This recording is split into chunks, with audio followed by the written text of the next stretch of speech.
One of the world's biggest schemes to combat climate change. Now, Channel 4 News has uncovered the first direct evidence that it may not be working as planned. The Clean Development Mechanism allows rich countries to pay developing nations to cut their emissions, reducing their own carbon footprint.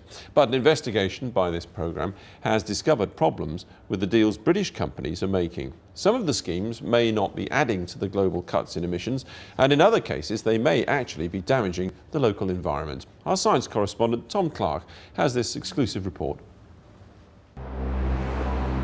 It's a billion-pound business with the UK at the heart of its trading.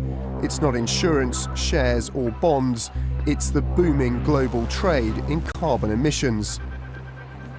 It's a really big market. It's growing very fast. In 2006, the World Bank made some estimations as to the value of it.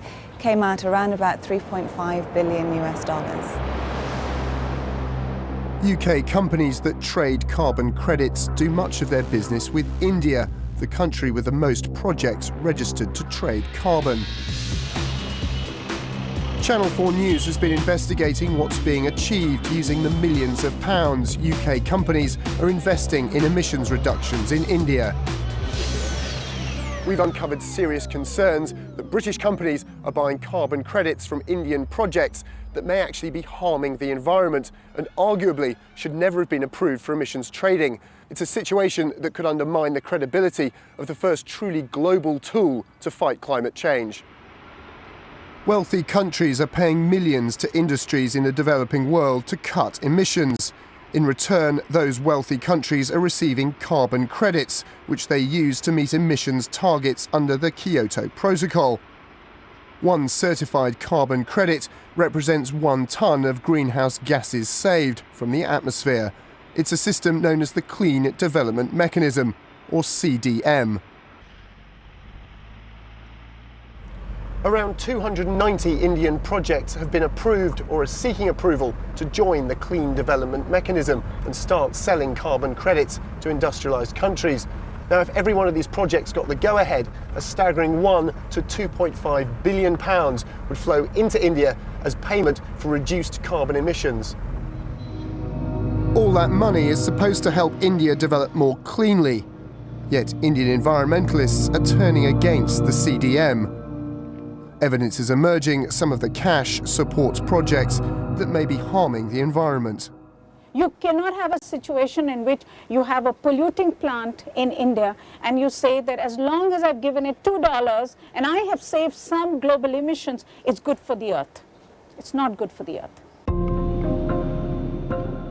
We travel to the state of Chhattisgarh, part of India's industrial heartland. Here, 25 emissions-reducing projects are in operation or under consideration, a number of them in these industrial complexes near the city of Raipur. To join the carbon trading scheme, a factory has to prove that it's sustainable, that its activities do not damage the local environment. But here in Raipur, the local people are convinced that they're suffering as a result of the pollution from these factories. It pollutes the air and the water, so you can't even drink it. The fish can't live in the water. The cattle don't eat the grass which grows around here because there's too much contamination. Clustered along potholed access roads, workers commute here through a perpetual soot-black smog or live in the shadow of the plants themselves. What they're making here is sponge iron, a low-cost raw material for steel making. Several have joined the Clean Development Mechanism by reducing their carbon dioxide emissions. One, Sri Bajrang Ispat Limited, can earn up to £500,000 a year by selling carbon credits to companies in places like the UK. And the business opportunities don't end there. The factory's emissions deal was set up by UK-based carbon trader Agrenergy Limited. Sri Bajrang was approved as a CDM project because it was judged to be sustainable and not damaging to the local environment. However, it's just been served notice by the state's environmental regulator for breaking pollution laws. Many of the companies who do qualify for CDM could be in breach of the rules, or they could be at least impacting the local environment, which communities are protesting against. In a statement, Sri Bajrang told us they refuted the regulator's allegation, saying they believe they have a number of measures in place to ensure they comply with air pollution regulations. They added that the state regulator had the power to withdraw them from the CDM scheme if it really did feel they were violating pollution laws, something which they deny. Channel 4 News has spoken exclusively to one of the world's leading experts on the global carbon market, even advising the UN body which polices the clean development mechanism. He's identified a different problem with certain other Indian CDM projects. He believes a third of the 50 he studied should never have been allowed to join the scheme. They fail some basic tests. For a business to join, it must show that the money it's receiving is funding new or additional cuts in carbon emissions. The money acts as a financial incentive to make those extra cuts in carbon. In the jargon, this is called additionality. From the beginning, I had the feeling that many of those projects do not fulfill the additionality requirement. That's why I had a closer look at some of those projects, and this closer look reconfirmed my fears that there is a real problem in the Indian CDM market regarding additionality. For the second leg of our journey into what's going wrong with the carbon market, we travelled on to Karnataka in southern India.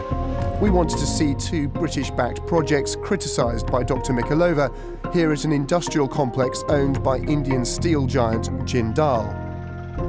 Jindal applied to join the Clean Development Mechanism in 2005.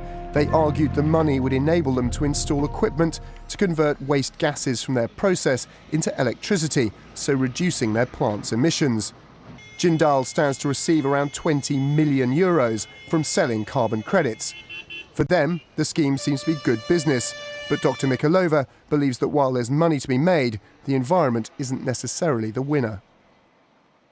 Dr. Mikalova essentially alleges that Jindal has fiddled the CDM system, so this plant behind me gets paid for something it was going to do anyway.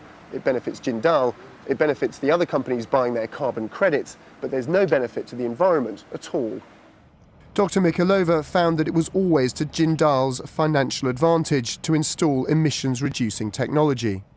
They are cheating the system by claiming revenues from the CDM that it actually does not need. Jindal strongly deny this. In a statement, Jindal told us because of the structure of their various companies, they do require CDM money to operate the technology, and that questions about the project's additionality had already been investigated and dismissed by the CDM's regulators. Evidence that some CDM projects may be breaching local environmental laws and that others aren't making overall reductions to global warming gases raises serious concerns about how CDM deals are approved. In the UK, those decisions are made by our Department for Environment, Food and Rural Affairs before being submitted to the UN. Yes, the CDM isn't perfect. It is very hard to look at new products, at new ways of reducing emissions and be absolutely certain that they are 100% above board. But of course there are always going to be a few issues in any market that's just growing. Indian entrepreneurs and London brokers are certainly creating business opportunities out of the new carbon market. But there are questions as to whether the environment, the intended beneficiary of this complicated trade, will always see a fair return on the investment. The inconvenient truths of Anglo-Indian carbon trading. Now, cutting carbon emissions is also on Europe's agenda. The Commission's demanding that cleaner cars should be made. With the details, here's